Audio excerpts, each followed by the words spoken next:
మీరు ఒక చీకటి గదిలో ఒంటరిగా ఉండి ఎంత గట్టిగా అరిచినా ఎవరికీ వినిపించకపోతే ఎలా ఉంటుంది? మనం మనుషులం, మన బాధను ఎవరికైనా చెప్పుకోగలం. కానీ సముద్రపు అగాధంలో ఒక జీవి దశాబ్దాలుగా సహాయం కోసం అరుస్తోంది. కానీ ఆ పిలుపుకు ఏ జీవి స్పందించదు. ఆ జీవి వెంటే వేల తిమింగలాలు తిరుగుతున్నా దానికి ఒక్క స్నేహితుడు కూడా లేడు. దీనినే ప్రపంచం ద లోన్లియెస్ట్ వేల్ అని పిలుస్తుంది. అసలు ఈ తిమింగలానికి వచ్చిన కష్టం ఏమిటి? సైన్స్ దీని గురించి ఏం చెబుతోంది? ఈరోజు మన వీడియోలో ఈ హృదయ విదారకమైన మిస్టరీ గురించి తెలుసుకుందాం. ఈ కథ 1989లో మొదలైంది. అప్పట్లో అమెరికా నేవీ వాళ్ళు సముద్ర గర్భంలో శత్రువుల జలాంతర్గాములను, సబ్మరీన్స్ కనిపెట్టడానికి SOSUS అనే ఒక రహస్య సోనార్ వ్యవస్థను వాడేవారు. ఒకరోజు రాత్రి వారికి ఒక వింత శబ్దం వినిపించింది. అది ఒక తిమింగలం అరుపులా ఉంది, కానీ చాలా వింతగా ఉంది.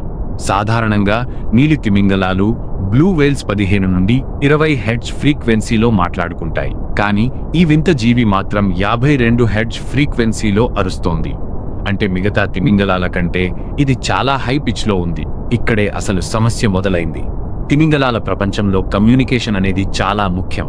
ఒక తిమింగలం చేసే శబ్దం వందల మైళ్ల దూరంలో ఉన్న మరో తిమింగలానికి వినిపిస్తుంది. కానీ ఈ 52 హెర్ట్జ్ తిమింగలం చేసే పిలుపు మిగతా ఏ తిమింగలానికి అర్థం కాదు. ఇది పక్కనే ఉన్న మిగతా వాటికి ఇది ఒక అదృశ్య జీవి లాంటి. ఒక రేడియో స్టేషన్ తప్పు ఫ్రీక్వెన్సీలో ఉంటే మనకు కేవలం నాయిస్ ఎలా వినిపిస్తుందో ఈ తిమింగలం పాట కూడా మిగతా వాటికి అర్థం కాని ఒక నాయిస్ లాగే ఉండిపోయింది. అందుకే ఇది దశాబ్దాలుగా పిలుస్తున్న ఒక్క తిమింగలం కూడా దీనికి సమాధానం ఇవ్వలేదు. శాస్త్రవేత్తలు దీని గురించి రకరకాల పరిశోధనలు చేశారు. కొందరు ఇది ఒక హైబ్రిడ్ తిమింగలం అని అంటారు. అంటే బ్లూ వేల్ మరియు ఫిన్ వేల్ కలయిక వల్ల పుట్టిన వింత జాతి కావచ్చు అని వారి నమ్మకం.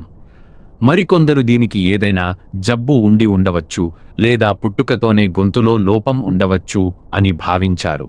1992 నుండి 2004 వరకు ప్రతి సంవత్సరం దీని గొంతు వినిపిస్తూనే ఉంది. ఇది పసిఫిక్ మహాసముద్రంలో వేల మైళ్లు ప్రయాణిస్తుంది, కానీ ఎక్కడా ఆగదు.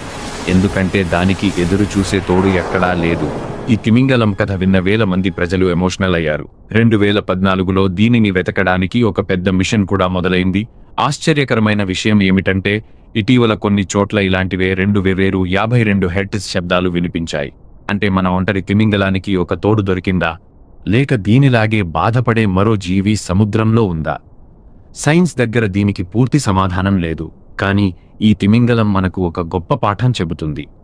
చుట్టూ ప్రపంచం ఉన్నా మనల్ని అర్థం చేసుకునేవారు లేకపోతే ఆ ఒంటరితనం ఎంత భయంకరంగా ఉంటుందో ఇది చూపిస్తుంది. మరి ఈ ఒంటరి తిమింగలం గురించి మీ అభిప్రాయం ఏమిటి?